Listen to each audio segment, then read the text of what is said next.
Olá, seres humanos, aqui é o Mago Roqueberda em mais um conteúdo iluminado para ensinar vocês um pouco dos conhecimentos da magia e do ocultismo, além de um pouco de história, psicologia, filosofia, antropologia, religião, espiritualidade, ética e todos os demais assuntos pertinentes a vocês, a espécie humana. Seres humanos, hoje eu vou falar de uma coisa muito interessante que eu acho que vocês vão gostar muito.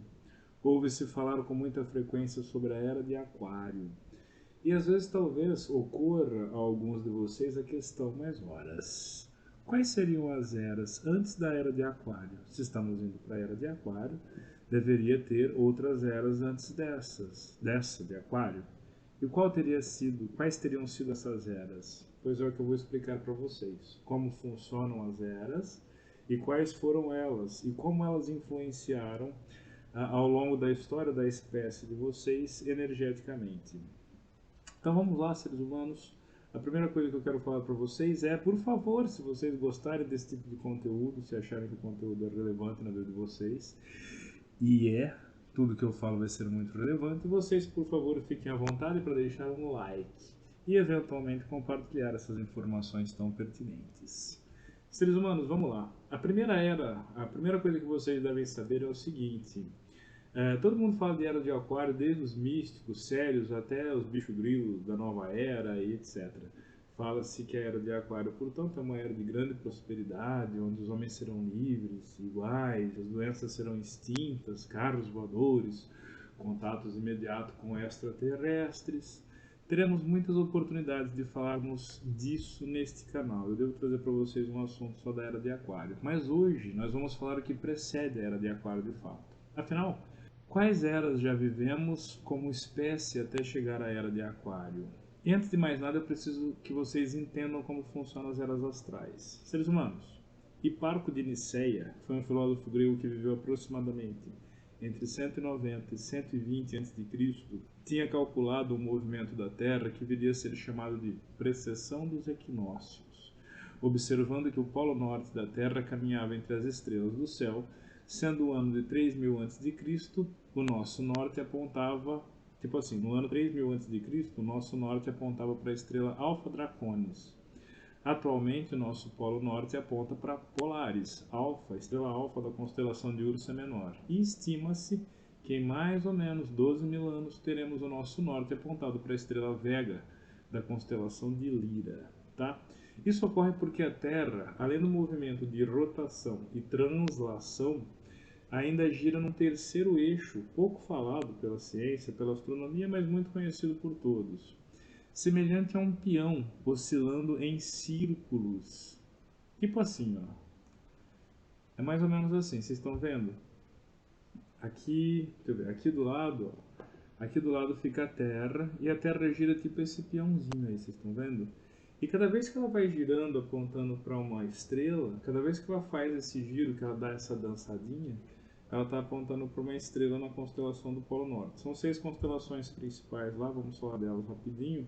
E conforme ela dança, conforme ela faz essa dança, você nota que ela fica mais perto de um determinado aspecto da abóbada celeste. No hemisfério norte está dentro, está mais próximo de um aspecto de algum dos signos do zodíaco. Esses vocês conhecem muito bem. Seres humanos, antes que vocês comecem a falar assim, nossa, mas signo, influência, não sei o que, como é que pode a gravidade de uma estrela, não sei quantos milhões de anos-luz daqui influenciar o nosso planeta, eu vou adiantar para vocês, não é bem assim que funciona. As estrelas são uma espécie de relógio. Quando você olha para as estrelas, você sabe as energias vigentes no período, não que as energias emanam daquelas estrelas, mas determinada posição da Terra indica que tais energias estão emanando como um ciclo natural, da mesma forma que vocês têm as estações do ano, o universo tem as suas estações. E isso sim é o que influencia de fato a vida na Terra. Tá bom? Eu vou me estender mais sobre isso em outro vídeo. Hoje a gente vai falar sobre as eras que já passaram. Então tudo começou com esse Hiparco de Niceia, como eu já disse. Conforme esse eixo gira, o norte pode apontar para 6 constelações: Cassiopeia, Ursa Menor, Ursa Maior, Cefeu, Lira e Dragão, enquanto a linha do Equador está mais próxima de uma das 12 constelações zodiacais já conhecidas por todos, como eu já disse. aquelas que representam os 12 signos. Esse movimento é chamado de Grande Ano Zodiacal ou Grande Ano de Platão e dura aproximadamente 25.920 anos, que dividido por 12 resulta em 2.160 anos, ou uma era zodiacal. Embora a espécie humana exista há aproximadamente 300 mil anos, só temos registros científicos de aproximadamente 6 mil anos atrás para cá. Dessa forma, é possível saber como era a vida nas últimas 3 eras, e as eras anteriores a gente pode conceber por registros arqueológicos não necessariamente escritos. Tá? Cada era dessas que eu estou falando marca um período histórico com influências que são perceptíveis e alinhadas com cada energia zodiacal. E é delas que nós vamos falar agora. A Era de Leão começa 10.740 até 8.780 a.C. A energia leonina marcou o surgimento da nobreza. Os primeiros reis da antiguidade, ainda que tribais, surgiram nessa época. Como vocês podem ver aqui, ó, tínhamos algumas pinturas rupestres em que alguns personagens eram destacados. Esses personagens que eram mais destacados, esse do centro aqui que vocês podem ver está mais laranjinha, ele representa ou demonstra que na ocasião já existiam alguns reis. Na Era de Leão, ainda é interessante vocês verem, como posso demonstrar para vocês esse querido gatinho. Sim, olha que gostoso esse gatinho. Então, esta aqui, a Era de Leão, foi marcada também pela possibilidade de Atlântida. Os filósofos de antigamente, especialmente Platão, acreditavam que existia um continente perdido. Esse continente teria sido aquele que foi conhecido por Atlântida.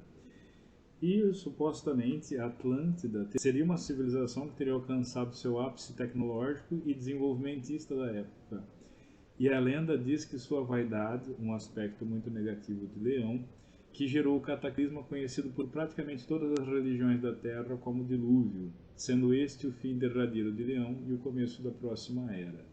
Só para que não haja confusão, a hipótese é que uma grande explosão ou alguma coisa desse tipo, alguma coisa advinda do fogo, gerou o grande cataclisma que fez inundar, como uma explosão de fogo fez inundar talvez todo o planeta. Claro, isso é uma hipótese bastante conspiratória, eu admito, mas que quem sabe o que dizer. Ora, essa civilização humana tem 300 mil anos de idade, mas vocês têm registros apenas dos últimos 6 mil? Quantas coisas bizarras vocês foram capazes de fazer nos outros 294 mil anos de existência que vocês tiveram. Enfim, seguindo da Era de Leão, nós vamos para a Era de Câncer, que foi de 8.780 a 6.620 a.C. Aqui, mortais, temos uma fotinha de Atlântida, tá? De uma suposta Atlântida, apenas para vocês conhecerem o que eventualmente se tratava essa cidade. É uma cidade maravilhosa, ó. Então, Era de Câncer começa de 8.780 a.C. até 6.620. Na Índia, no Egito Antigo, Mesopotâmia, China, encontramos as primeiras habitações humanas fixas, e o ser humano deixa de ser um nômade e passa a viver núcleos familiares domésticos, muito bem protegidos, sem dúvida, como é da orientação de Câncer, o grande protetor do zodíaco. Sabe como é, né? Mortalidade. Ainda nesta época, surge a agricultura com forte ênfase em ciclos lunares. Surge a agricultura com forte ênfase nos ciclos lunares, regente de Câncer. O Egito, pelo menos, é uma civilização matriarcal e surgem os primeiros cultos a divindades associadas à Grande Mãe e à fertilidade. O éon dessa era é conhecido como Noé nas traduções cristãs. Gêmeos, de 6.620 até 4.460 a.C. O marco fundamental da Era de Gêmeos, sem dúvida, foi o desenvolvimento da escrita, muito fundamental para vocês humanos, tá? Nesta época, o ser humano deixa completamente de ser uma criatura primitiva e passa a ser capaz de se comunicar através das mensagens escritas, tal qual o deus regente de Gêmeos, que é Mercúrio, deus dos viajantes e mensageiro dos deuses. Nessa época surge a roda, que é uma ferramenta amplamente usada em processos agrícolas, e também existem vestígios de irrigação e de enxertos de plantas, tá? A fermentação de pães e bebidas também tem origem nesta época. Tudo sendo comunicado entre as comunidades através do tempo. As pessoas escreviam e conversavam com o futuro, conversavam com o passado, mas também conversavam entre eles. No Egito surge o pai de todos os magos, o Éon da Era de Gêmeos, conhecido como Hermes Trismegistus, famoso Hermes Trismegistus das canções de Jorge Benjor e popularíssimo por livros como supostamente ter passado os conhecimentos da boca para os ouvidos, e isso influencia toda a magia de todos os tempos, através, por exemplo, do Caibalion, um livro que se tornou muito popular e atribuído aos ensinamentos do mestre Hermes Trismegistus. Esse teria sido o Éon da Era de Gêmeos. Esse Éon, inclusive, era um rei, legislador, sacerdote, pai de ciências físicas, criador dos números, da escrita, geometria, entre inúmeras outras coisas. De 4.460 a.C. até 2.300 a.C., em Touro, a Era de Touro, a grande pirâmide de Quéops é erigida. O culto ao boi do rei Apis e Hathor, deusa que representada por uma vaca, são difundidos por todo o mundo. Entre os hebreus se popularizou o culto ao boi de ouro. Sim, o boi de ouro é aquele mesmo de Moisés lá, tá? Aquele que Moisés vai quebrar. Lá no Êxodo da Bíblia, vai chegar uma hora que Moisés fica meio bravo com a galera lá dos hebreus, porque eles acabaram de fugir do Egito graças ao Deus, e eles estão cultuando o boi de ouro. Aí você já sabe, né? Moisés chega metendo o louco, quebrando tudo lá, tá? Esse mesmo boi de ouro. Inclusive isso vai representar o final da Era de Touro, tá? Touro tem forte ligação com a matéria. A espiritualidade preserva múmias, ressaltando a importância do corpo físico como invólucro para o espírito. Então vocês veem que é um culto que, apesar de ser espiritualizado, exige a existência da matéria, exige que a múmia seja preservada. Tá? Então é normal, é da energia taurina esse contato com a matéria. Mesmo a espiritualidade mais avançada ainda precisa de um corpo para você poder fazer a manifestação. A grande pirâmide de Quéops, que tem todas as medidas do cosmos, supostamente, né? Pelo menos os conhecidos naquela época. O carro de boi também é amplamente utilizado em todo o mundo. Na agricultura surgem vários ramos da arte, seja ourivesaria, cosmética, pintura, cerâmica, todos os elementos associados a Vênus, deusa regente de Touro, e o seu Éon foi Krishna. Então aqui em Touro o que nós tivemos foi um grande aspecto material associado aos seres, né, da Terra, às religiões, às culturas, associações com a métrica, com a métrica do cosmos, com geometria sagrada, tudo surgiu aqui na Era de Touro. Ok, mortais? Áries, no período de 2300 a.C. até 150 depois de Cristo, como era de se esperar de Ares, é regido pelo deus da guerra, Marte, tá? Neste período, a humanidade descobre a metalurgia. E aqui, rapaziada, aqui você já sabe, né? Aqui eu não preciso falar muita coisa, né? Aqui o ser humano descobre a metalurgia, na era de Ares. Deus da guerra, ferro, lança, espeto, espada, sangue para chuchu. Inicia-se um período de guerras com forte expansão territorial dos impérios, banhando a muito sangue que lambuzava as armas de metal. Surge a figura dos heróis, dos gladiadores, das Olimpíadas surgem, né, que exaltação masculina. Surgem povos devotados à guerra, tal qual os espartanos e muitos outros ao redor do mundo, tá? Nessa época, Moisés, que é o Éon da Era de Ares, mete o louco e foge do Egito, tá? Foi aqui que ele sai voado do Egito.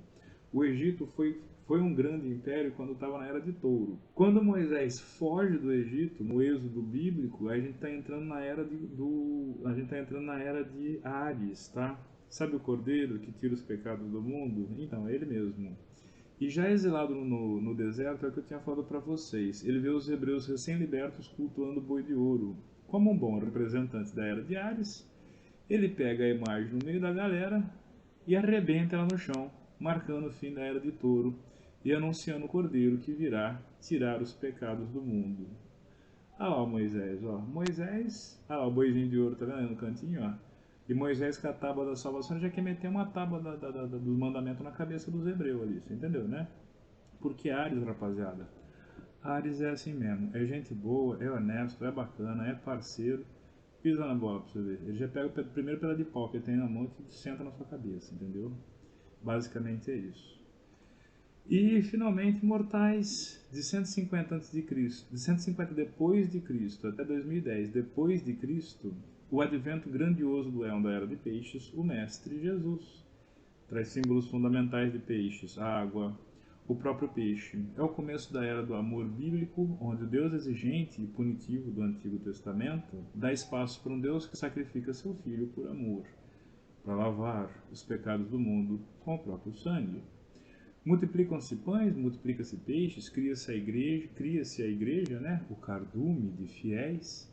Surgem linhas ideológicas, cardumes novamente, de pessoas que passam a seguir ideias semelhantes, muitas vezes no movimento irracional, em razão apenas de seguir o grupo, tá? O signo de peixes é associado à pureza, eis que surge um forte aspecto de castidade na sociedade, casamento virgem. Peixes também é associado à abnegação, doação, penitência e ao sacrifício voluntário de si, aspecto muitas vezes corrompidos em doutrinas coletivistas. Netuno, regente de peixes, é fortemente associado a líquidos e gases. A era de peixes também foi amplamente marcada por armamentos bélicos, baseados em venenos, consumo de substâncias entorpecentes, mas também pela fluidez das artes cinematográficas, em detrimento da arte estática do passado. E finalmente a expansão marítima alcançou outro patamar nas grandes navegações que transportavam cardumes de homens em grandes frotas que exploravam todo o oceano. Desnecessário dizer, o grande éon da era de peixes é o próprio Mestre Jesus, aquele que tira o pecado do mundo, o cordeiro anunciado na era de Ares e que veio como um peixe na era de peixes. Ok, mortais? Sobra falarmos da era de Aquário, que tem a ver com tecnologia, eletricidade, individualidade, independência, quebra de paradigmas, perspectivas nunca imaginadas antes. Vocês já perceberam algum desses sinais por aí? Se sim, é um sinal, é perspicaz da sua parte notar que estamos mesmo mudando para a era de Aquário. Mas isso vai ser um assunto para um próximo vídeo.